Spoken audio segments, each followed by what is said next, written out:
So it is 9:30, and I just want to welcome you all to the Good Neighbor Day 2020 hybrid model. This is our first of its kind. So thank you so much for attending. Today's topic will be fundamentals of community engagement and service. And it's led by two amazing individuals, but I'll leave that for Teresa and Layla to introduce. First, I want to just share my screen with you all and show you guys a welcome video.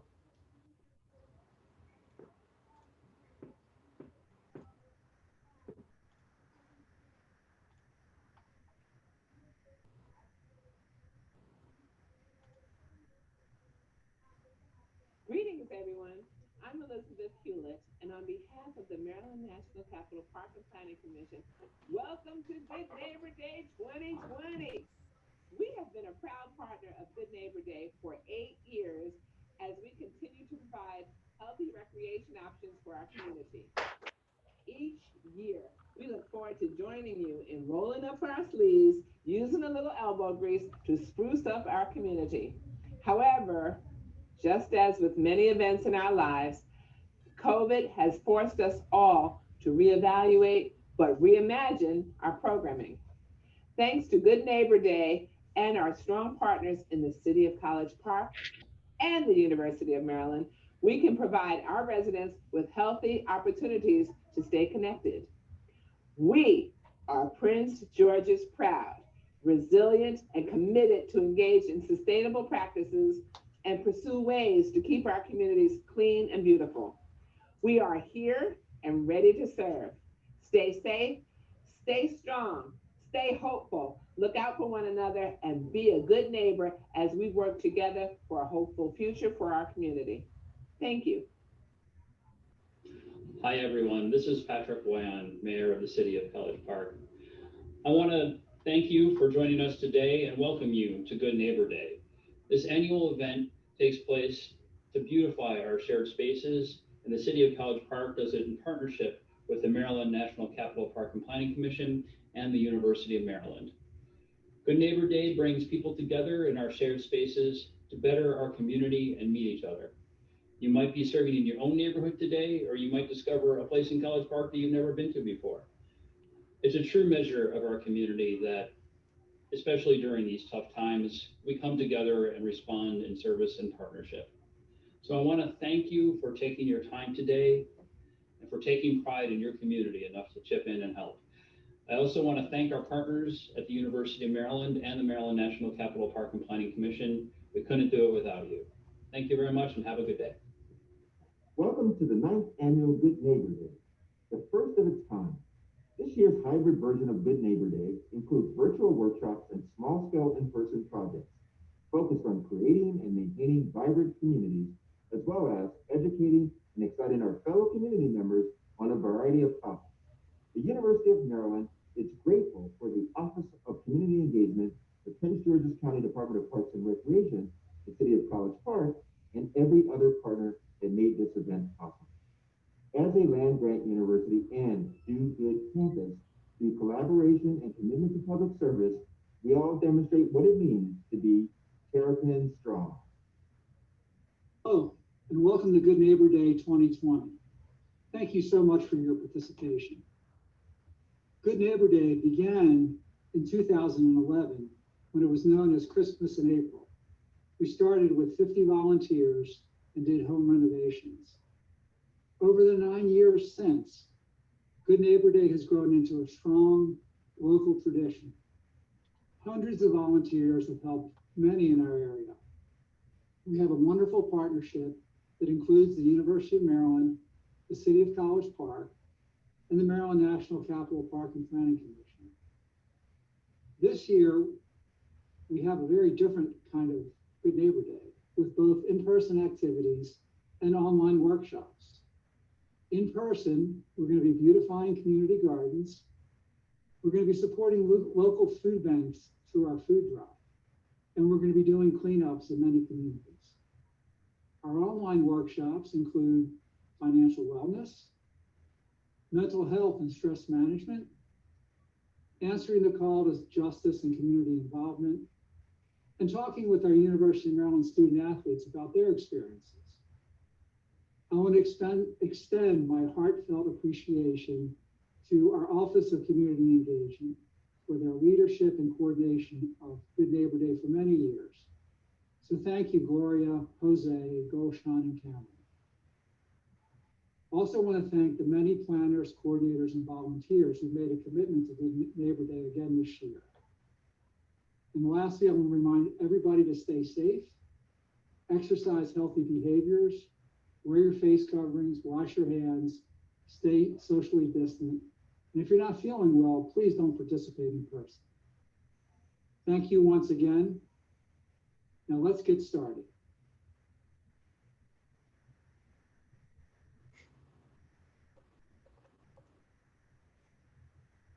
Awesome. So I just want to go ahead and thank all of our sponsors and supporters as well. Now go ahead and stop that. So now, Teresa, Layla, turning it over to you. Good morning, everyone, and welcome to Good Neighbor Day. We are so excited to be here in our hybrid model. I'm Teresa Gardner-Williams. I'm the Volunteer Services and Community Partnerships Manager for the Department of Parks and Recreation. As you heard our Chairman Hewlett say, we've been partners since almost the very beginning. And so there's an exciting workshop planned for you today. And we look forward to hearing your comments and to hearing from our fabulous speakers. Hi all, I'm Layla C. Williams. My pronouns are she, her, hers, and I'm a volunteer with the Department of Parks and Recreation. And I'm so excited to be here for Good Neighbor Day once again. All right, and at this point, we'll turn it over to our presenters. Give us a moment to unmute you.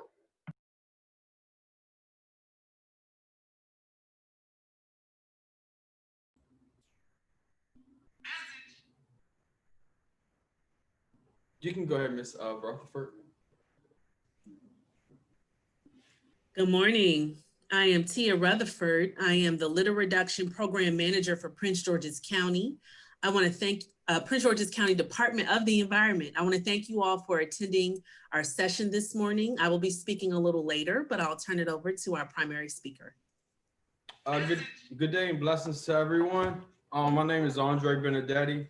I'm basically just active in the community. I'm the CEO and founder of Vesserls for Humanity. It's a project management company, and I coordinate community service projects.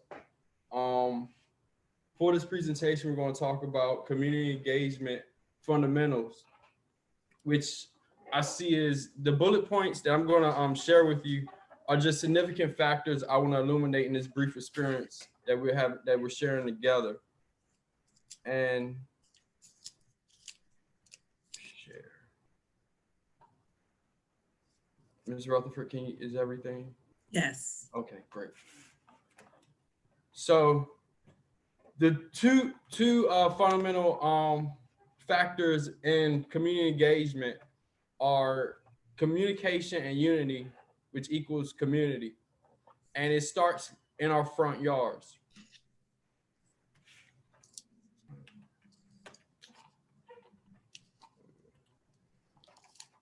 Okay. So the objective is I want to inform and educate the audience on effective community engagement fundamentals and the impact they have within their own neighborhoods. Communication and unity are two significant fundamentals in developing a flourishing community, and it starts with self. Starting with our own front yard is the first step forward to make a difference in our own communities. There are common challenges that we all face when engaging in the community. And with each challenge, we have effective solutions. And there's a few solutions and challenges that I want to go over that the majority of us all see. And I will also share community service resources as well. The quotes at the bottom of each slide are quotes that I find significant, that keep me motivated in what I do because of those who came before me and inspire me every day when I rise. So to speak on the two community engagement fundamentals, Ms. Rutherford, would you let me know if I'm like going? Okay, thank you. The two to speak on those two community engagement fundamentals, the foundation within those are communication skills and practices, creating unity, understanding community, overcome the challenges with effective solutions, and the initial groundwork. I want to start off speaking with communication, which is the exchanging of information between one another. Um, with communication, the method. There's different methods which are verbal, nonverbal, written, listening, and visual. And there's always barriers when it comes to communication, like cultural barriers. And the greatest way to overcome those are respecting those cultural barriers and understanding those practices. For example, if you live in a community and your neighbor may be of a certain culture that uses hand gestures or a certain way they use hand gestures when they greet one another, it would benefit you if you were to learn what those hand gestures may be, and then when you greet that person, use that similar hand gesture and build that connection. And that's one of like the best ways to use communication is understanding who you're communicating with, and it makes it easier to engage and to overcome those barriers, and you develop a better connection with your community. Then it goes into unity. Unity is the state of being united or joined as a whole. A community must be able to unify together and understand each other and respect one another to move forward. You can't move forward in a community if there's differences you can't weigh out or understand. Um, you have to find a solution in common ground. That's one thing about being in a community is having a common ground. And another thing about unity is when you take the first step, always bring someone with you, like family, friends, co-workers, anybody you know at school, anybody you know, like just random, like if you go to a coffee shop every morning, just invite them to say, I'm having a street cleanup in my front yard on my street. Invite them over. Um, and that's how you bring more people together. And say if you do have a communication barrier with your neighbor, so your neighbor sees you with someone that may be of similar culture to them. So that draws them in closer and say, oh, this may be a nicer person than what I thought because of their own culture differences that they have. Like you may have someone from deep down south that moves up north and they ain't never seen nobody before of that culture. So what they do is they may tend to step back a little bit and they have their own differences. But then if they see that person hanging with somebody that looks like them, they may, and then they see how you greet them, they may open up their door and may step outside and say, hey, you want to help clean up the yard too? Okay, smooth. We get together and we just walk up the street, pick up trash, and then that starts something. And then while you're picking up trash, like I'll tell you a quick story how I met the mayor of College Park. We were both walking along the street and we started picking up trash in at the 7-Eleven parking lot. That's how I met the mayor so many years ago. So and we didn't even know who each other were. It was just that conversation brought us together as we're doing something for the community. And then that's when it goes, we build further things. Then it goes in the community. And that's how you build a community and you strengthen your community. And not only does it starts with picking up trash, then you find out what issues they may have, what local church they go to, what small businesses they have, nonprofit organizations they support. Let's get together and start let's do a beautification of the pregnancy aid center. Now let's go feed homeless. Let's go give our youth educational resources they need for college. Like those common things you have with each other and those differences you face in life, though, that's how you build your community and you move forward. Another thing is develop a plan with your neighborhood to meet on a consistent basis for community activities. If you don't have a plan, and you don't like reach out, because everybody's caught up in everybody's own self. And that's where it comes out. Just reach out, just reach out. Hey, if you're consistently out there, somebody's going to join you because they see you have a drive and a passion with a purpose. And one thing that attracts people is purpose. And a community with people that have a purpose for our future, coming like Henry Ford said, coming together is the beginning, keeping together is progress, working together is success. So the more you stay with it, and it just grows. It's like you water a plant. If you consistently water a plant, it's going to grow into a tree. And it starts with our front yards. Absolutely. So as Andrea pointed out, community can be built in a number of ways. And Good Neighbor Day has shown us over several years that coming together to take care of our greater community will build a better community. Prince George's County Department of the Environment has opportunities for you all to join your community in taking better care of it. Adopt a Stream is one of those programs that's available for small groups to get together to adopt segments of streams throughout Prince George's County. You can also use the smartphone app pgclittertrack, which is available for anyone who is picking up litter on their own or as a group. You don't have to have a group. You can use it by yourself and track the amount of litter that you're removing on an annual basis. You can also, the backside of the app allows you to see how much litter through volunteer efforts is being removed across the county and where. So one program that's available to volunteers to help build better community. We're encouraging scouting groups. We're encouraging civic organizations. If you're a block and it's 5 homes and five families who would like to adopt the stream segment because it runs in front or behind your home, Adopt a Stream is the program for you. Thank you.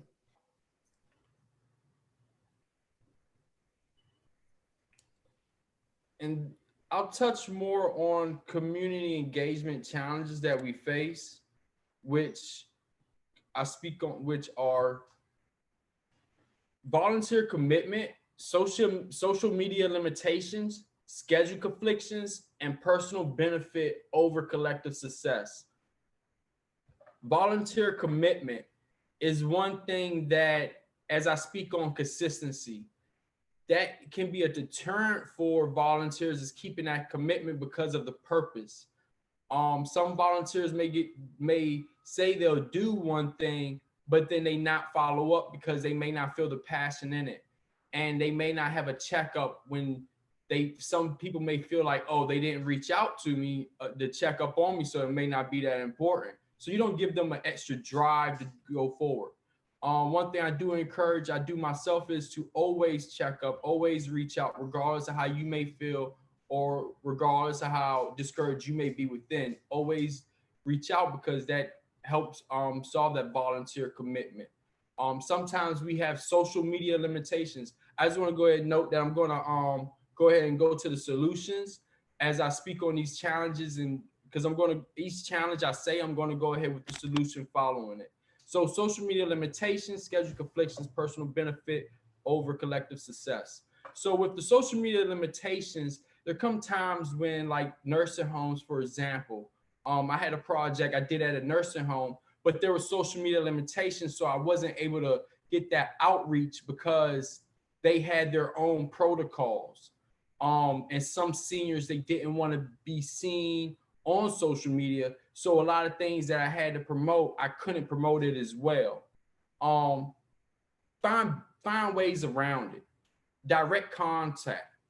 Find a way, like build a participation structure that shows a type of commitment, and it shows that this is there. If you could note in the participation structure registration pages is the due to social media limitations.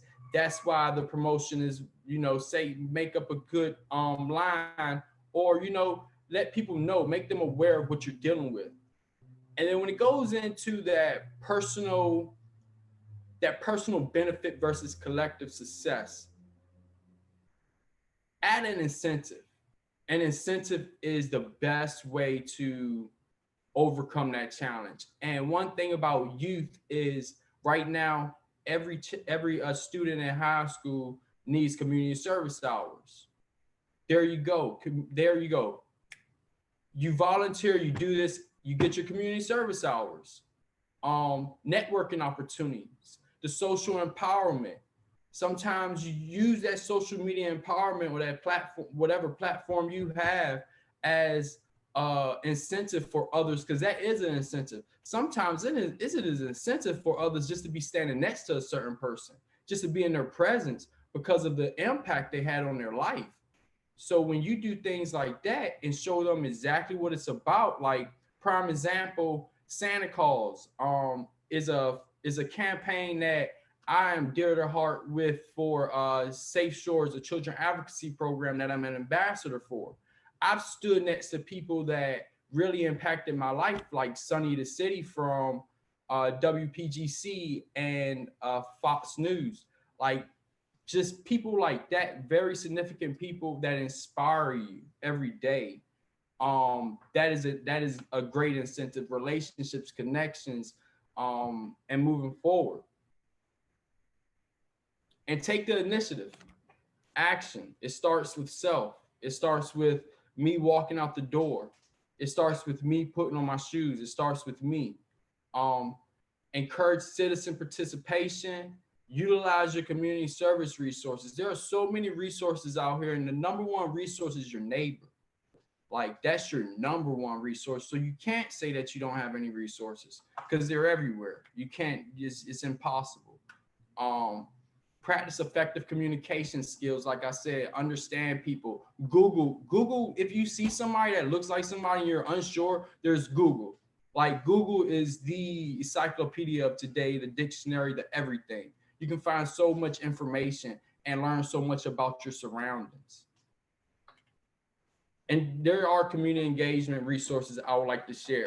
One is the Turquoise Table, which is a nationwide community forum. So it's a community service forum that people use. And I have conversations with seniors in California about different community service projects they could do to better their community. And it blows my mind that I'm 31 years old and the people I volunteer with every time are 20 years my senior.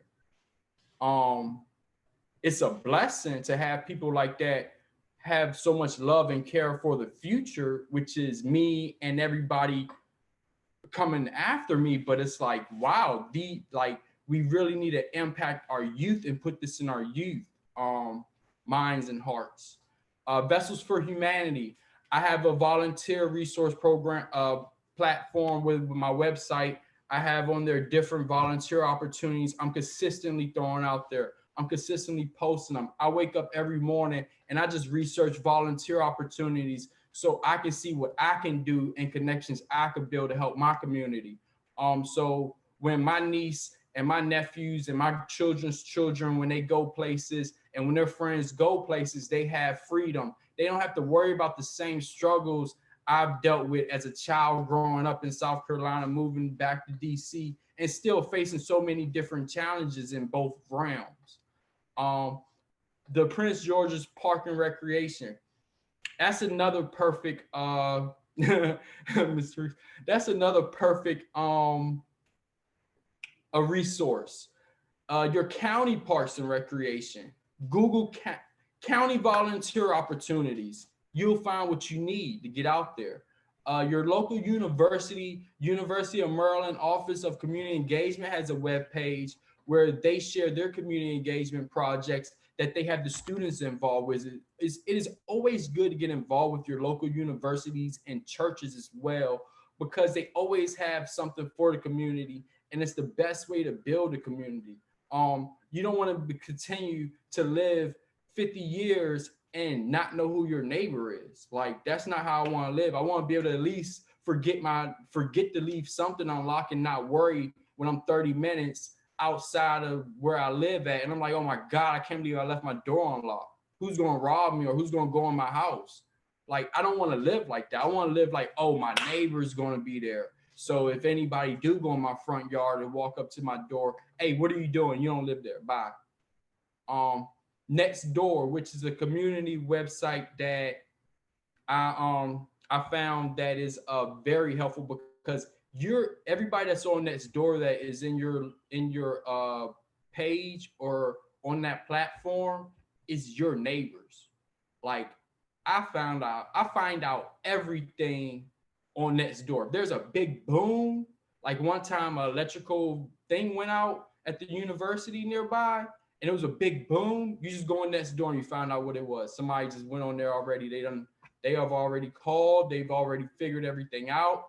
If there's an animal or a weird animal or there's snakes out, they'll let you know that. Like, yeah, you find out anything, any community service project, if anybody needs help, there's people in there that's not ashamed to say, I need help. Like my family's suffering, I need help.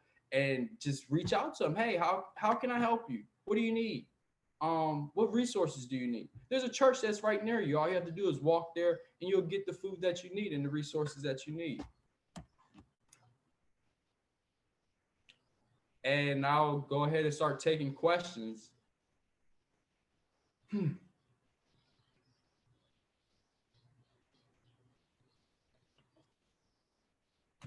Real quick, first off, great presentation. Thanks so much. There were a couple of apps mentioned early on in the presentation that can help track sort of community service. I think one was like PMC Litter and Adopt a Stream. Could you go back to the slide? I'd like to write those down. So PGC LitterTrack, you will have to go to the Prince George's County Department of the Environment site on the county webpage. There is a page, or you could just Google PGC LitterTrack. There should be a link that takes you to the page to request access to the app. Prince George's County will have to assign you a password because this app itself is hosted on our GIS network. Once you get all of your password assigned, as well as your sign-in name, you'll be able to go to your app store and search for Survey 123. You'll use that password and that sign-up name to access Survey 123, and you'll then be able to use the app. There's also a manual if you wanted to self-teach yourself how to use the app. It's very intuitive, so don't be intimidated, but there is a manual on the Prince George's County website where you're gonna go to get the link to sign up for PGC LitterTrack, as well to read through to teach yourself how to use the app. If you ever have any questions, there's a slide as well that will give my email address and I can answer any questions for you. Got it. Thank you so much. You're welcome. I just want to remind everyone that we are recording this workshop, and after today, we'll send out the links to all of our workshops so that since you can't be in two places at one time, you can still hear some of the other workshops that are going on at 9:30. So, Andre, thank you so much. I love how you said your neighbor is your first resource for community engagement. That's something that all of us have. We all have a neighbor someplace, and to bring someone along with you, and that's how it begins. You know, sometimes we get intimidated and think that we have to have a big to-do to volunteer, but you've broken it down to just say, start with your neighbor, or like Jackie, start in your home. I see Jackie has young volunteers that keep popping up on the screen, and that's so important. When my children were younger, you know, we did some service projects, and then they get older and say, oh, I didn't realize that was service. I just thought it was something fun to do. Great. I really appreciate this. I'm taking notes. That's why you see my phone. Thank you so much. I appreciate you as well. Anyone have any questions, comments?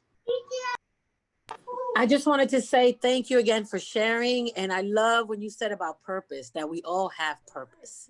So just stay encouraged. Okay. Thank you guys so much. Thank you so much, Aunt Jackie. All right. Love you. I have a question. Yes, ma'am. This has been very useful, and I too echo everyone's sentiments, and thank you. Talking about service projects and creating creating community with neighbors and trying to bring in more neighbors. Community service projects that I've been a part of in the past, like they've done things like you know, giving out T-shirts and things. So we all kind of we have a kind of community together as we do these service projects. And I was just thinking, in your experience, and I guess I want to focus on you, Adrea, but also anyone who wants to chime in. Are there other ways to sort of build community with that core group that's doing the work, kind of building an identity or an atmosphere of you know, where we are in this together? One thing I've done that I found successful is reaching out to, say, the Travis Mannion Foundation, which is a veteran ran organization that I do different community projects in honoring of soldiers and friends that I've lost in my military experience. And that's a chant, like it goes to purpose.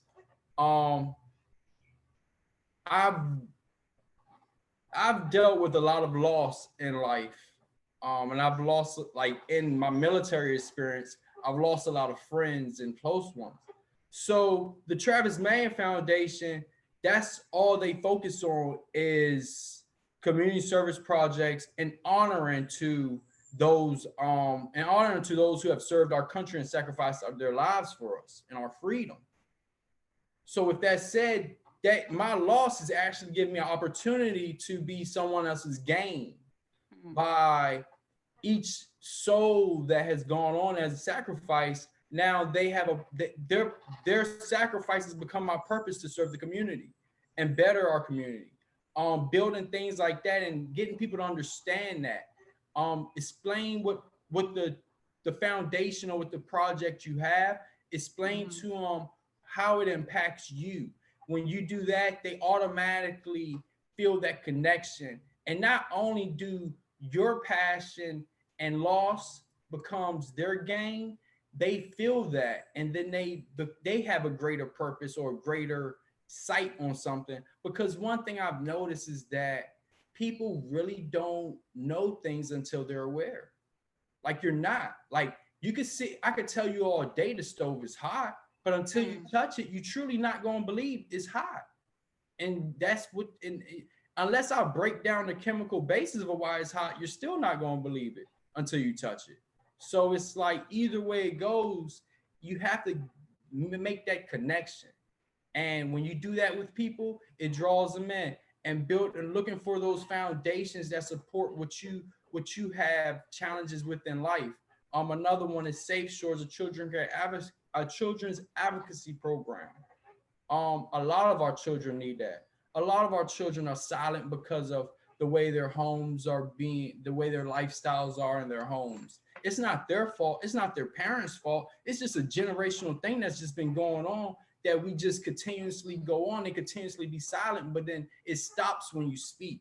And that's why I advocate for those children, because I want my niece to be able to go to her dance practice and certain things like gymnastics or swimming and tennis and whatnot, and have the courage to speak up and not be silent if something happens, because that's why it continues to happen, because people are silent.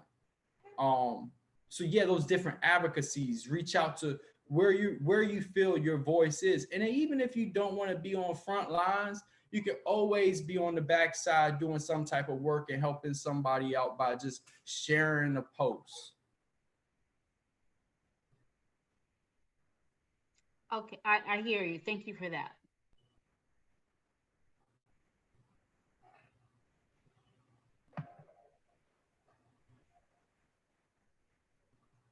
So Andre, while you were talking and Layla and I are sharing, she said, you know, one of the quotes that your comments bring to mind is the quote that we are the ones we've been waiting for.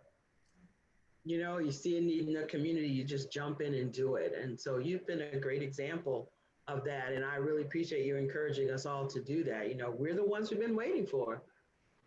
Yeah, in reality, I feel like we're all vessels for humanity because it starts with us. Like we're the vessels. And if we don't move forward, it's not gonna go anywhere. And it takes you, Miss Williams, and young Layla, and me to move forward because we're the youth, the senior, and everybody in between. That's who we represent. And we're all the backbones. Like, yeah, it's really on us, and we're all vessels.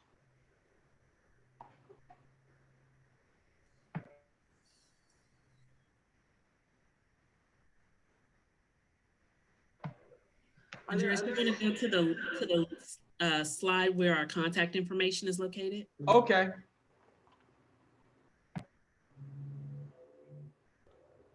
Also want to thank everyone as well for being here. This is truly a blessing for us, well, for me, and our contact information. So I just want to thank everyone. Andrea, thank you for allowing me to tag team your presentation. It's an awesome presentation to encourage the youngest of us and the oldest of us to get involved in our community. I wholeheartedly agree that it starts with our neighbors. It starts at our front yards and our doorsteps. We can be our own greatest champions and we can move mountains, right? If we work together. And you're right, the slightest gesture can draw someone in and encourage them to do the work that you're doing. So being able to understand those different kinds of communications, and understanding that language is not a barrier, right? We live in a very diverse community of Prince George's County, and it doesn't matter what language you speak. I think we all want healthy, happy families, right? And we want to live in communities where we feel safe. I don't think there's anyone around us who does not agree with that. It doesn't matter our cultural background. And it starts at our front door. So if you're out picking up litter that just happens to blow across your yard or your neighbor's yard, or your neighbor's trash is overflowed and there's litter left behind, you know, picking up that litter, someone across the street from you or down the street from you may see you doing just that, and they will be encouraged to do the same. Recognizing that we don't have to live like this. We don't have to live in littered communities or unsafe communities if we're the persons who are willing to do the work to make it better. So again, thank you for allowing me to join you today. My contact information is right there for you. Email is best at this time. There are a number of opportunities within Prince George's County government to volunteer.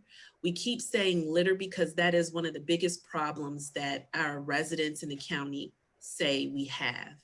And if I've ever been to any of your neighborhood association meetings, I have always stated, do not wait for the cavalry of Prince George's County services to come and pick up litter that you and your neighbors can walk your streets and pick up yourself. Okay. If you've ever used County Click 311 and you've reported an instance of litter or illegal dumping, you understand the timeline that it takes for county services to respond to those instances. Small pieces of litter in our communities are things that we have the control over. We can remove it and we can better interact with our trash and litter. So if you're looking for opportunities or you just want to talk about, Tiaa, how can I encourage my neighbors to join me in this fight against litter? Please give me an email. I know as this meeting is virtual this morning, a lot of you all are hosting virtual meetings. I am able to join you in those virtual meetings and we could talk all things litter and how to encourage your neighbors to join you in your efforts. All right, thank you so much, Ms. Rutherford. The Department of Parks and Recreation also has a number of volunteer opportunities. We have a few virtual ones. now in this time of COVID. And then when we're all able to gather again, we will have many more opportunities available. We're at pgparks.com/volunteer.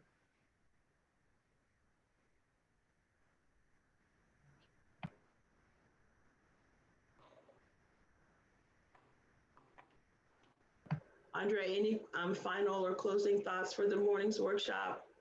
I would like to first thank God for this opportunity and this blessing to be here. I would like to thank everyone here at the Office of Community Engagement from University of Maryland. I would like to thank my aunts and my family here, and my grandmother, my uncles, and everyone that inspired me daily. Ms. Rutherford, I truly want to thank you for your support and your inspiration in this. And especially Jose. I don't know if Jose's still here, but also Jose's been working very hard with the Office of Community Engagement. So yeah, I just want to truly thank everyone. I'm so appreciative of this opportunity. And I just want to inspire everybody just to keep doing what drives you to move forward in your life and turn your losses into gains. It truly does start with us. Because if we don't do it now, it's not gonna get done. Like we could keep just complaining about this, complaining about that. I don't like this electoral. I don't like that, but it's not gonna stop until we do something about it.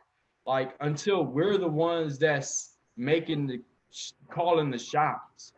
Like you could be on the sideline just booing everything for nothing, but until you're out there on the court making those shots and calling those shots, there was nothing we can do. We have to really keep moving forward. It's going to be discouraging. There's going to be challenges, but with every challenge, there's faith, and then you can overcome it. Thank you. Thank you so much, Andre and Tiaa. You've given us what we need to start, being a good neighbor. So thank you all for joining us. The link for the recording will be sent out after all of the Good Neighbor Day activities have concluded. So thank you for being with us and enjoy the rest of your day and continue to be a good neighbor. All right, bye, everybody. Bye.